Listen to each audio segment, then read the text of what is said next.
Hey, hi everybody. This is the song that made me want to be a songwriter, and this is my own arrangement of it.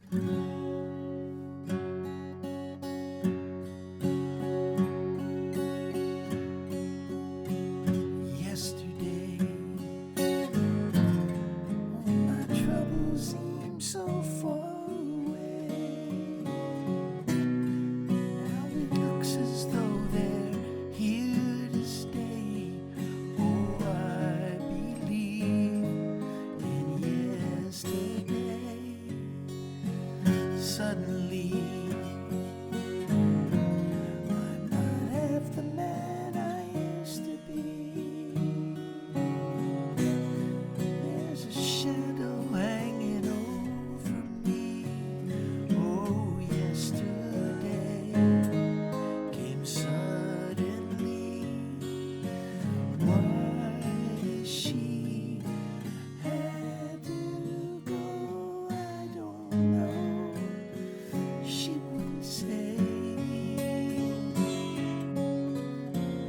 I said something wrong. Now I long for yesterday.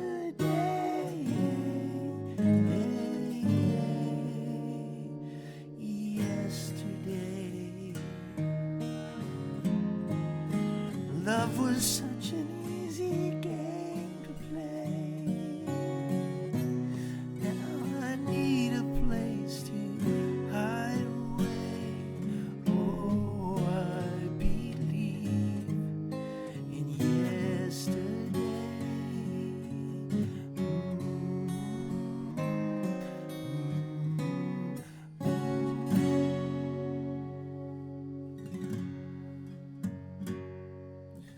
That is a very unusual arrangement for me, although it might have not have sounded that different, but that's actually higher than the key of the record that Paul McCartney sings it in.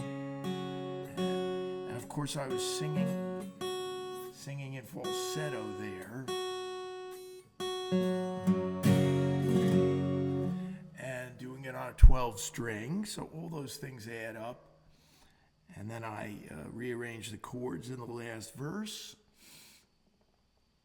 Yes, I was in a room, a darkening room in Watchung, New Jersey, listening to that song when I was 13, I think.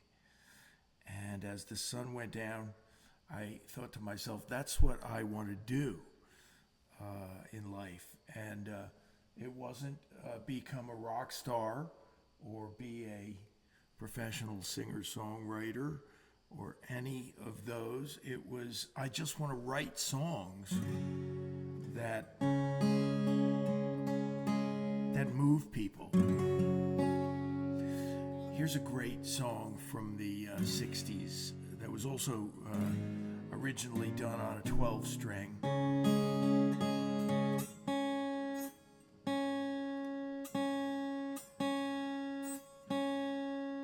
I'll tell you a little story about it afterwards. Woo.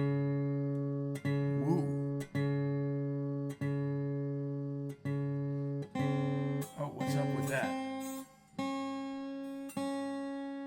Turning the wrong tuning peg. Always a disastrous thing to do, but you're working with a 12 string.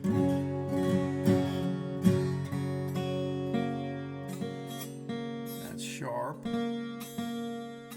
This is why people don't pull a 12 string out all that often.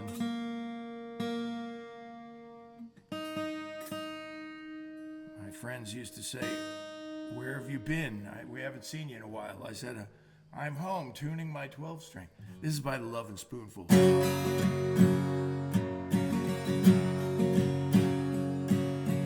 Come and talk of all the things we did today. Feel and laugh about our funny little ways. While we still have a minute to breathe. And I know that it's time I must leave. But darling, be home soon.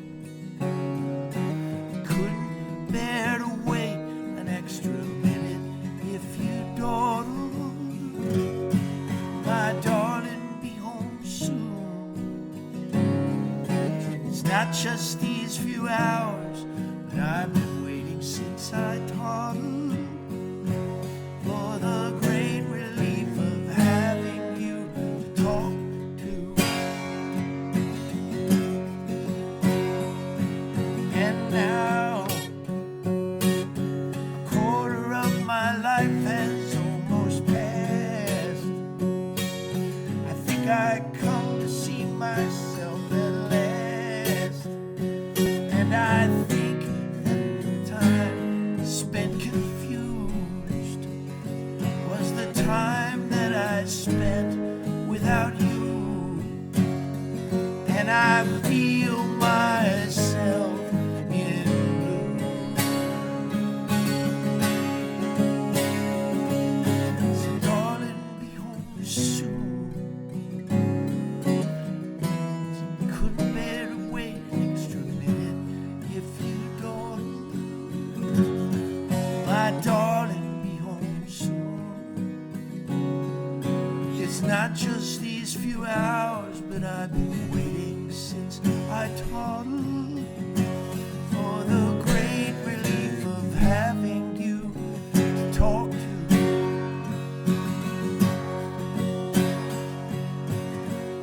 Go and beat your crazy head against the sky. Try and see beyond the houses and your eyes. It's okay to shoot the moon. My darling, be home soon. It's not just these few hours, but I've been waiting, couldn't bear to wait. If you don't, my darling, be home soon. It's not just these few hours, but I've been waiting since I toddled for the great relief of having you to talk to.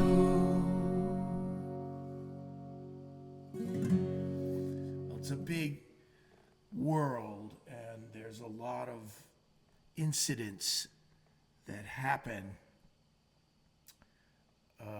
I can think of 3 noteworthy times when some poor schnook of an engineer, four times now, if I keep thinking, I'll think of more, where an engineer erased a master recording. 5, I just thought of a 5th one.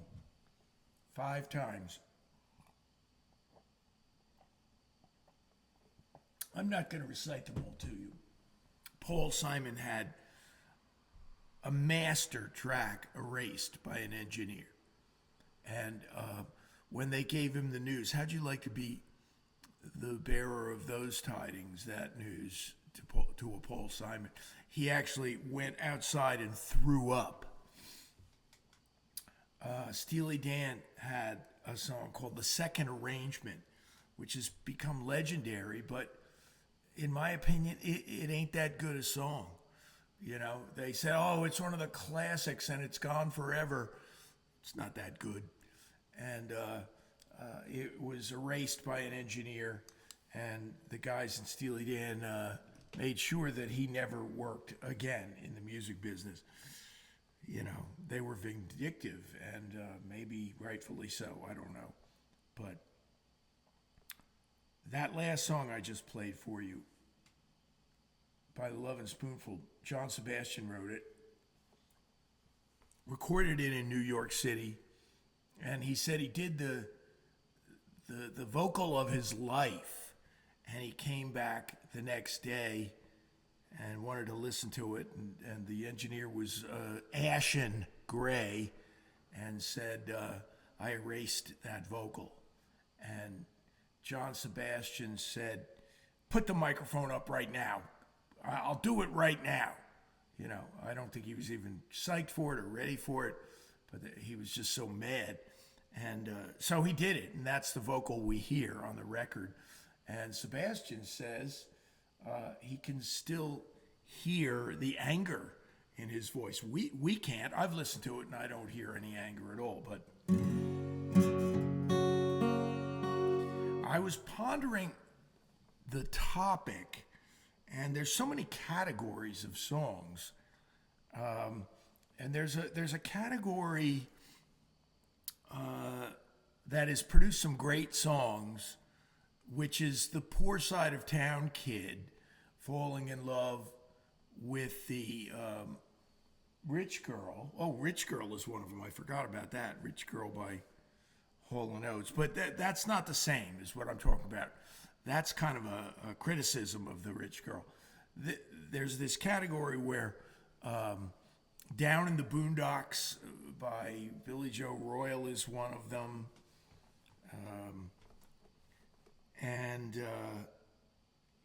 I'm down in the valley looking up at the mansion on the hill. Bruce Springsteen has a song like that, although his is not one of longing for a lover, I don't think. He probably has a song that is like that. But then the two best that I know of were both by the Four Seasons.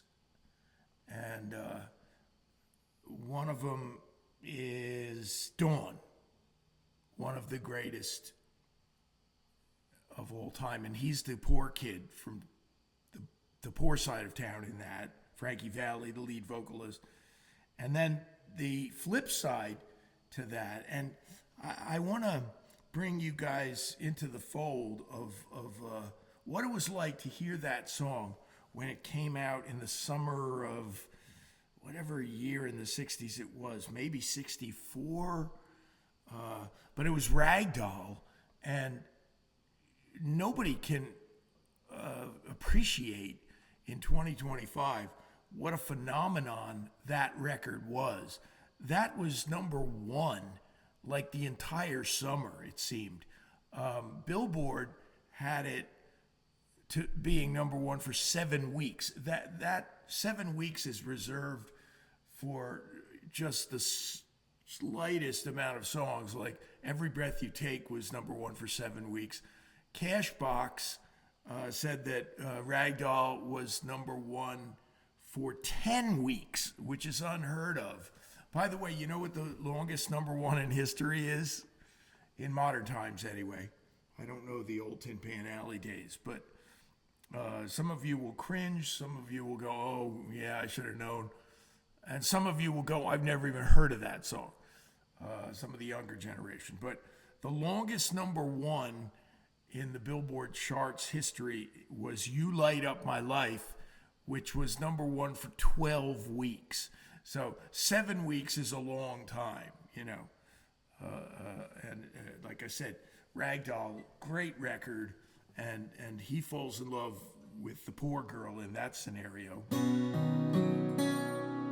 Wow. So I'm out of tune already. I'm just going to forge ahead.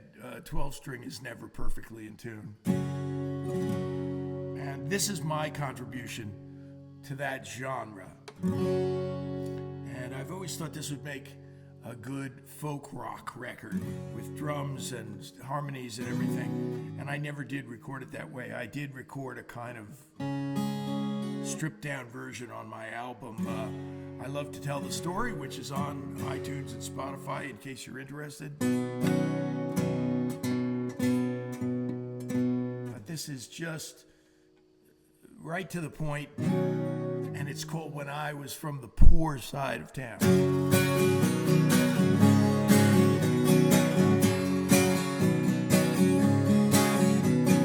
I was down and living alone on the street. You were at the top and your life was complete. We happened to meet when my old friends put me down. No one wanted me around.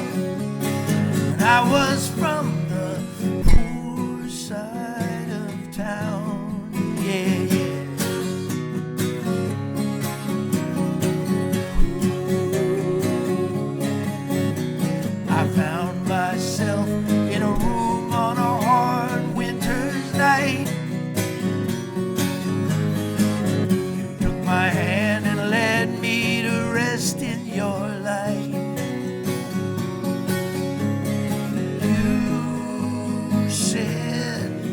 I'd be alright when my old friends put me down. No one wanted me around when I was from the poor side of town. When I was from the poor side of town, no one ever looked my way. Even to this day, I don't know how you found me.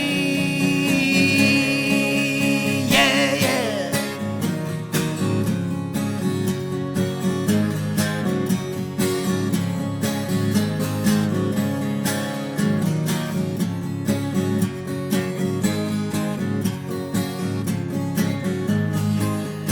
You said I'd be alright when my old friends put me down, and I felt just like a clown when I was from the poor side of town. I was broken hearted and down when I was from the poor side of town.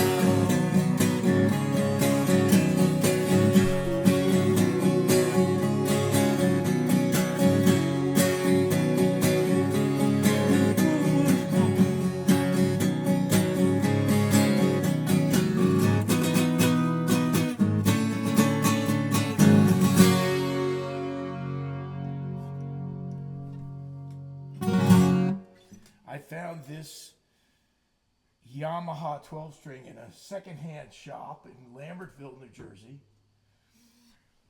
It was $200, and I have played it side by side with Martin 12 strings, Taylor 12 strings.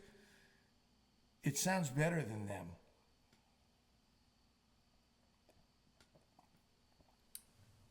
And not bragging, just feel blessed that I got it.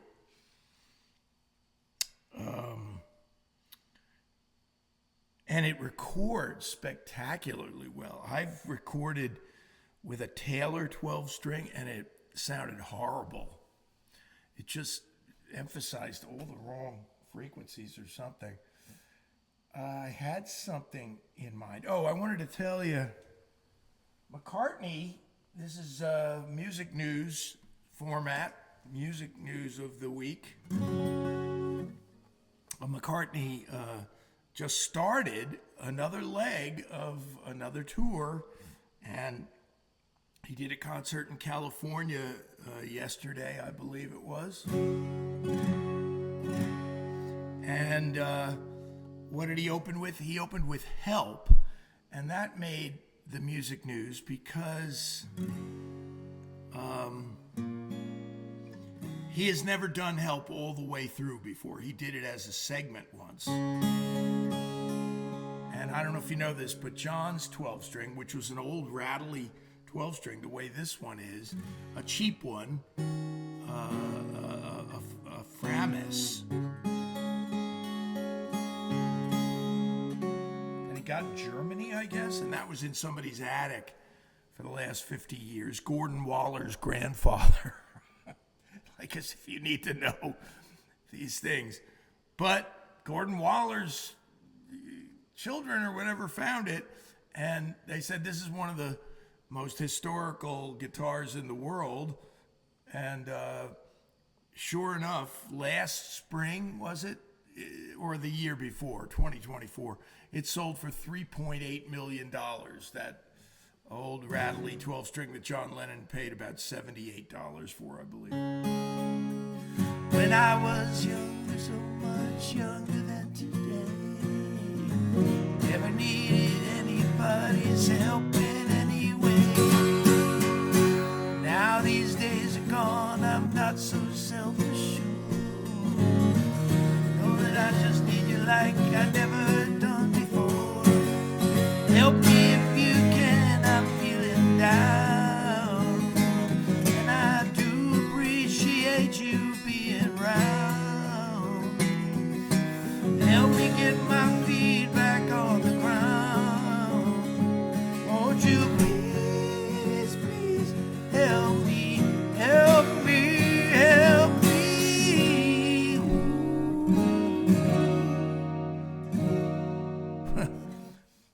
played that song in my life ever, and I was just playing it on instinct, and I got everything right except that last chord. The last chord is a G add 6. The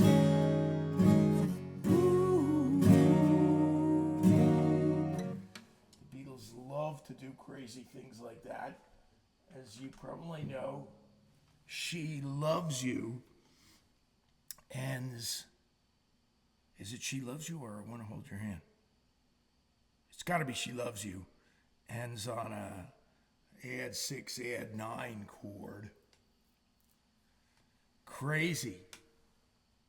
She loves you, yeah, yeah, yeah. That's the one George Martin told him. He said, that's corny, you know.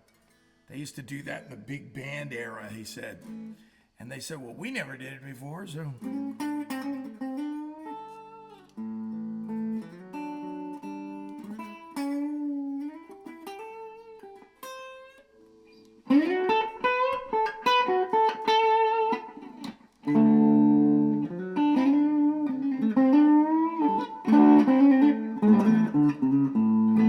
It's time for me to mention my big blues gig coming up October 18th at the Stangl Stage in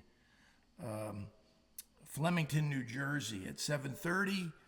The cover charge is a very scant $10. Special guests Alan and Elizabeth LaBeouf will be opening and singing and playing with me. And I'm going to step out. That night is going to be a line of demarcation. There's going to be pre-Stangl and post-Stangl in the view of my life, which is going to be about becoming, I hope, some kind of recognizable blues entity.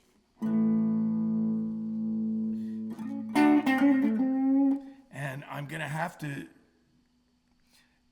set aside, friends, my reliance on some of my favorite blues because I really have to make my own mark starting October 18th. So I'm not going to be doing Eric Clapton songs after that.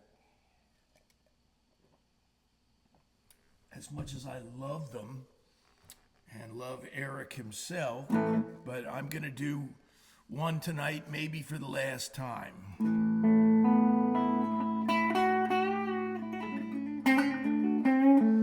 This is, to me, one of the greatest blues ever written. And and I don't know the name of the writer. Billy Myers, is it? I'll get back to you on that. But Clapton really has defined this song, so there's nothing new I could bring to it. When I do it, I'm really just trying to do a little bit of my own version, but it's his song. And it's called Have You Ever Loved a Woman?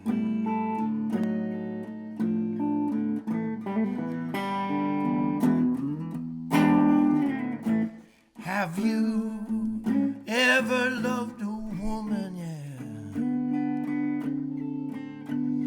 So much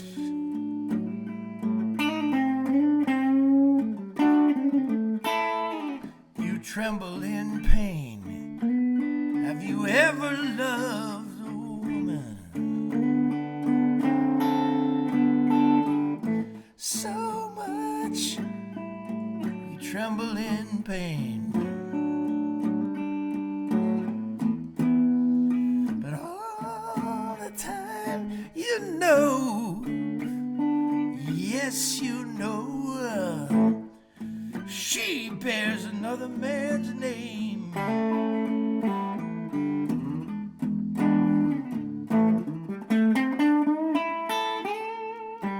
You just love that woman so much.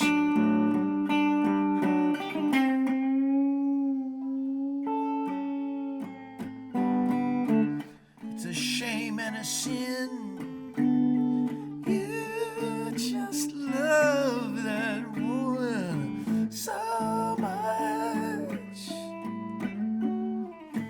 It's a shame and a sin when all the time you know, yes you know, she belongs to your very best friend.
But you just love that woman so much, and you know you can't leave her alone.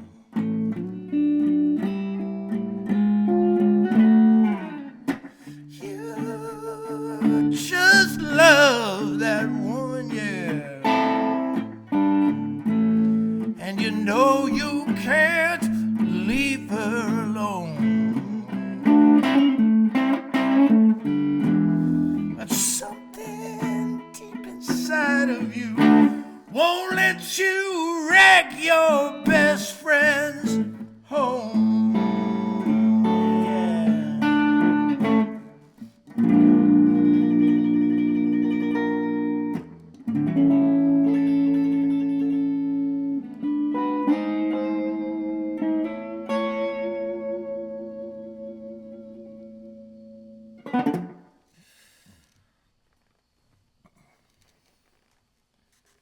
No place to go in that song except to get into it.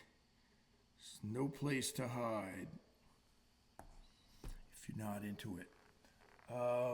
Now, I have been so immersed in the blues for the past couple of years and writing so many of them, and there's restrictions there, you know.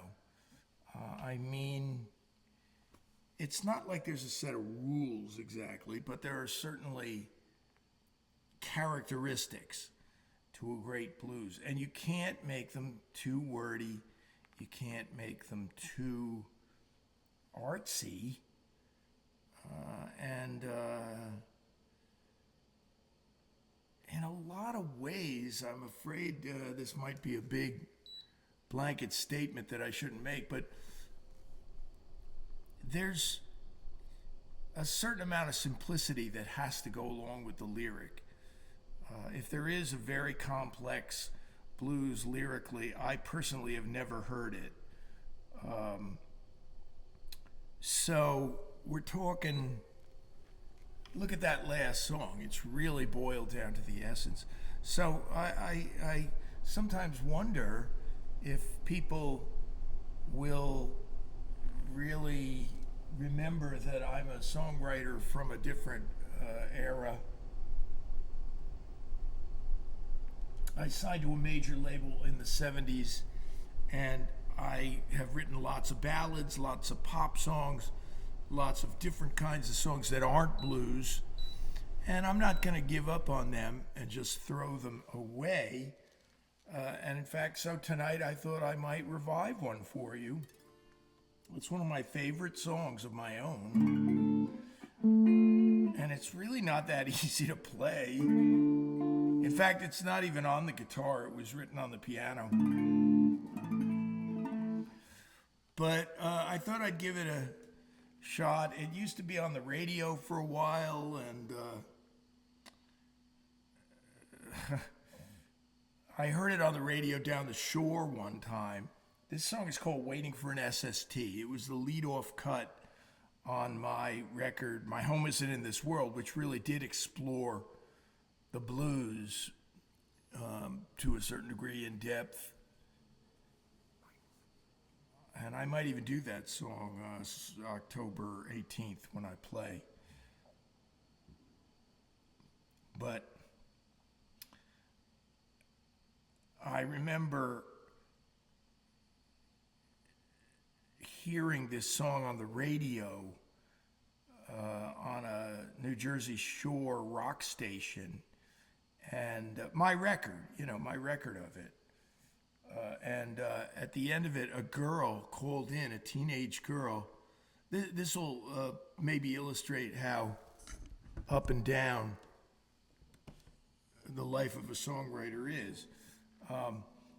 And they put her on the air, and she said in like the most Valley Girl accent you could ever say this in, she said, like, what's an SST anyway? I give it a 2.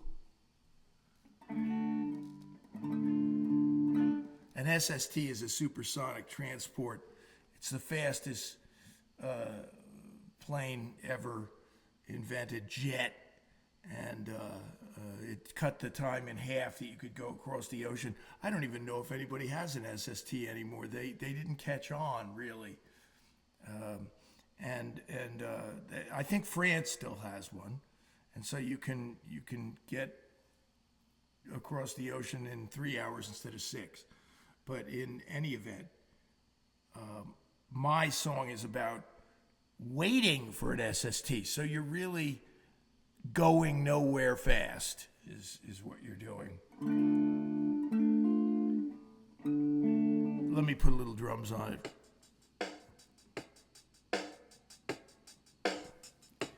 Goes like this.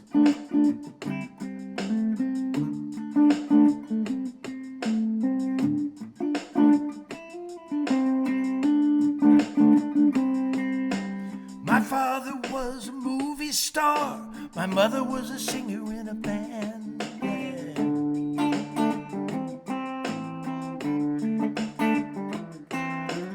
They met behind the footlights backstage, waited for a chopper to land.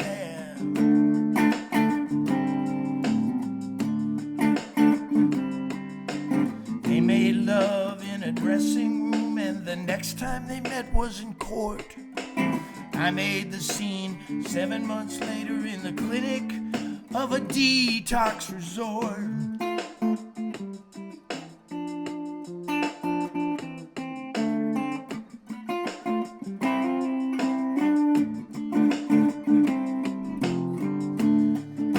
I never had any money, no. I always had a lot of money, never had too many friends. No.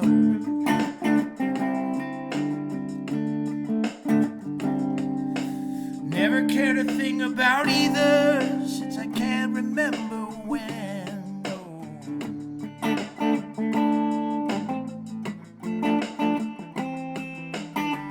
I've been around the world 100 times since I was 13 years old. Never seen anything that moved me that couldn't be bought.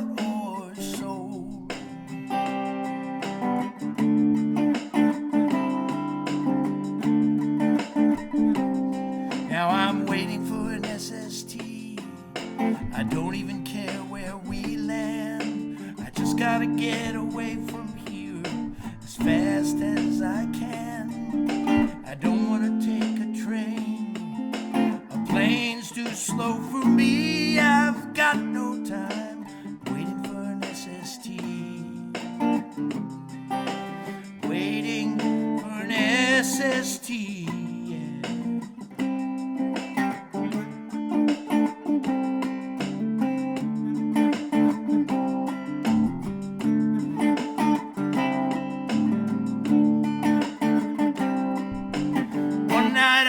The strangest dream that I led a normal life.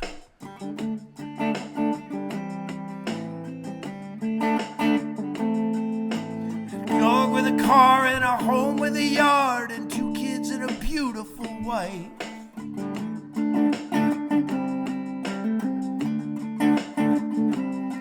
She was someone who really loved me, and she didn't care if my job didn't pay. When I woke up, I was in the street in front of a bar in L.A.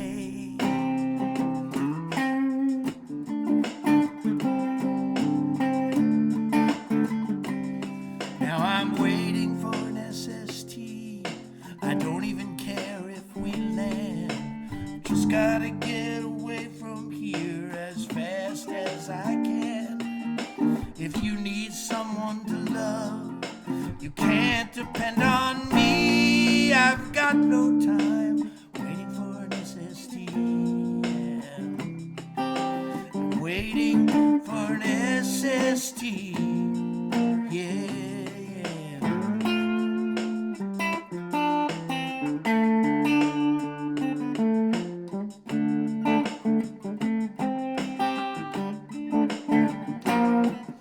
I'm waiting for an SST.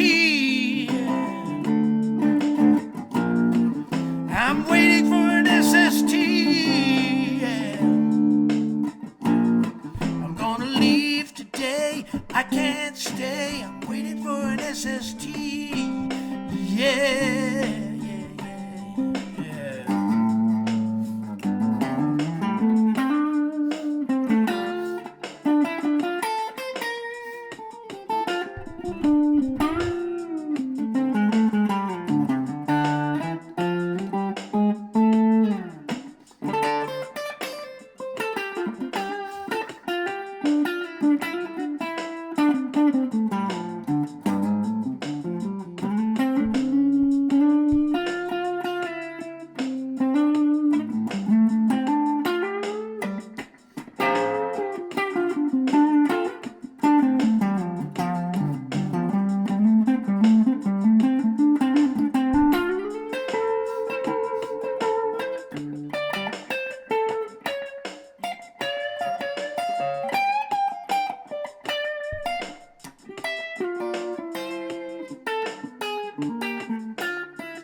Now, one of my new bluesy songs that I'm going to do on October 18th. I played it once here a long time ago when I first wrote it. I didn't have it really situated yet, but I've been playing it and I still don't have it 100%. I'll have it ready by October 18th, but I can't get my foot comfortable here. Oh, jeez. Okay, now we got to stop and tune this guitar. It's way out. And I'm just not going to do the song out of tune.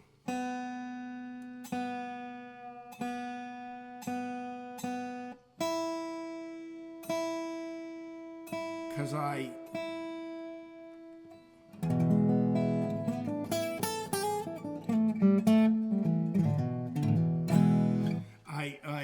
am too, geez, what a horrible thing to say. Too proud of it as a song. I'm afraid that's what I want to say about it. This song really means a lot to me. It came out the way I wanted it to, and additionally, it's the truth. So it's got that going for it. So thanks for listening, and hope to see you again soon. Thank you for those of you who do support the show. Means a great deal, keeps the show on the air. And you'll You'll see the virtual tip jar below me if you're watching this on YouTube. Thank you to those of you who contribute. Also, liking this video and subscribing helps a lot. So,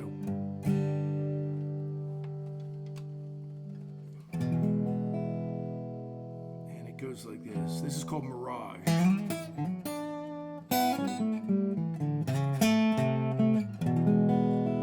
I met an old man who told me a story.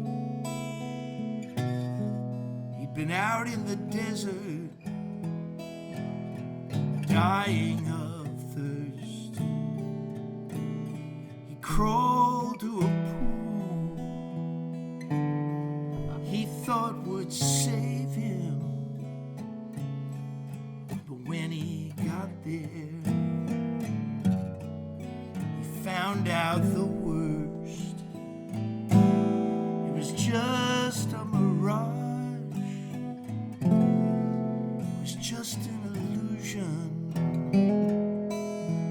It wasn't real, just a shadow of blue.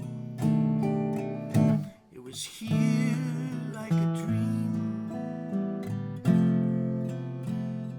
then gone in a moment, and it faded away, the way dreams often do.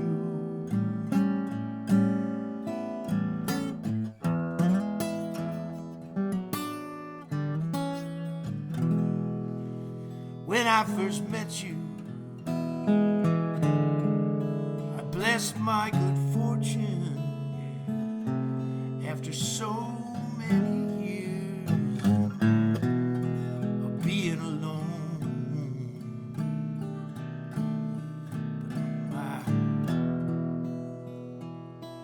I felt like someone had thrown me a lifeline,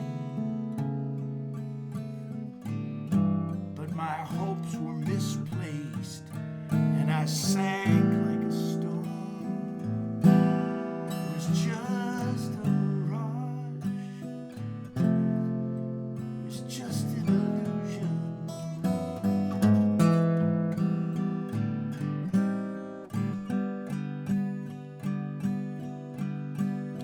It wasn't real, just a shadow of blue.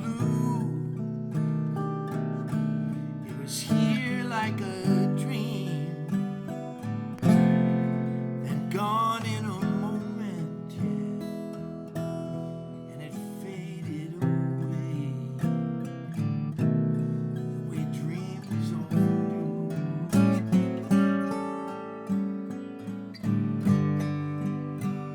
Watch out for the sleight of hand.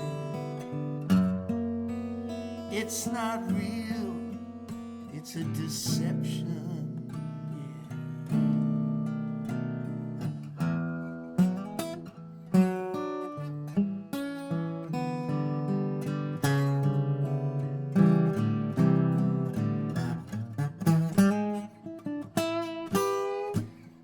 It was just a mirage. It was just an illusion.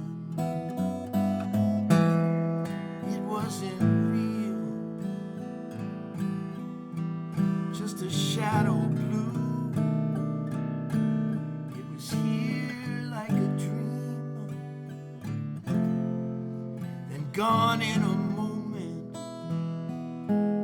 and it faded away, the way dreams often do, and it faded away, the way dreams often do.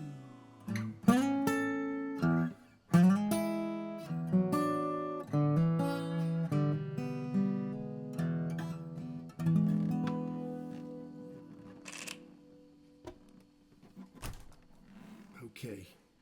Have a good night. Hope to see you again soon.